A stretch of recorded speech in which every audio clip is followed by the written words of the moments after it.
தனுசு ராசினியர்களுக்கு வணக்கம். குரு தரும் சகட யோகம் எப்போது என்ன பலன்கள் கிடைக்கும் என்பது குறித்தான முழுமையான பதிவு தான் இந்த வீடியோல நம்ம விரிவா பார்க்க போகிறோம். அந்த வகையில தனுசு ராசினியர்களை பொறுத்த வரைக்கும் எல்லோர் வாழ்விலும் ஒரே மாதிரி இருப்பதில்லை. வாழ்க்கை மேலே நன்மைகளோடு உயரத்திற்கு செல்வதும் நன்மைகள் அற்ற வாழ்விற்கு வரும் அமைப்பை கொண்டுள்ளதாகவும் சிலருக்கு வாழ்வில் என்றுமே மேல் நோக்கி நகர முடியாத நிலையை கொண்டுள்ளனர்.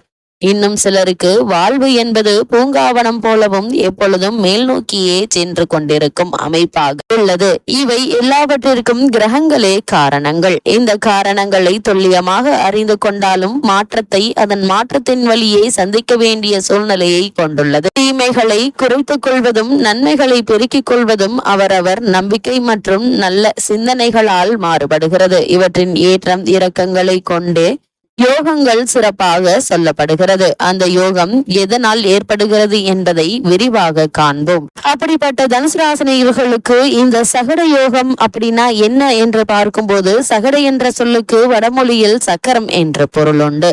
அதாவது மேலும் கீழும் மாறும் தன்மை கொண்ட ஒரு இயக்கம் கொண்டதை சகடை என சொல்வார்கள்.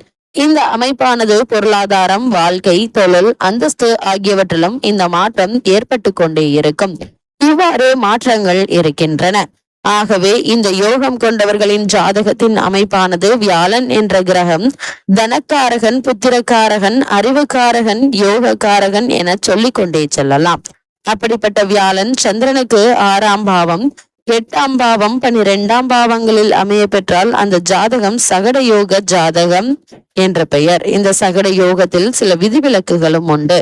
அப்படிப்பட்ட இந்த யோகத்தால் என்ன மாதிரியான பலன்கள் எல்லாம் கிடைக்கும் என்று பார்க்கும்போது, திடீரென பெரும் தொகையை சம்பாதிக்கும் அல்லது பெரும் அமைப்பை கொண்டவர்களாக இருப்பார்கள். திடீரென பெரும் தொகையை இழந்து என்ன செய்வது என சொல்ல முடியாமல் மன உளைச்சலுக்கு ஆளாகும் அமைப்பு கொண்டவர்களும் இருப்பார்கள்.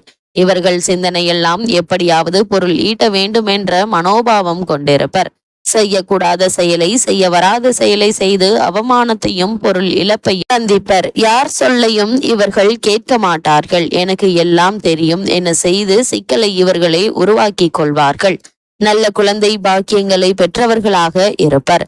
அந்த குழந்தைக்கு எதுவும் சரிவர செய்ய முடியாத துர்பாக்கியங்களை இவர்களே உருவாக்கி கொள்வர். சிலருக்கு பொருள் இருக்கும் குழந்தைகளால் பிரச்சனைகளை சந்திப்பர் என்பதே இந்த யோகத்தின் மாற்றமாகும். முன் யோசனை சிறிதும் இருக்காது. வார்த்தைகள் மிகவும் கடினமானதாக இருக்கும். அப்படிப்பட்ட தனுசு ராசினியர்களுக்கு கிரகநிலைகளின் ரீதியாக கூறப்படும் பரிகாரம் என்ன என்று பார்க்கும்போது, வியாழக்கிழமைகளில் வரும் பௌர்ணமி அன்று கிரிவலம் வந்து தட்சிணாமூர்த்தியை வழிபடுவதால் சிறந்த நற்பலன்கள் கிடைக்கும். அதுபோல திங்கட்கிழமை வரும் பௌர்ணமி அன்று கிரிவலம் வந்து தட்சிணாமூர்த்தியை வழிபடுவதாலும் எண்ணற்ற நன்மைகள் ஏற்படும்.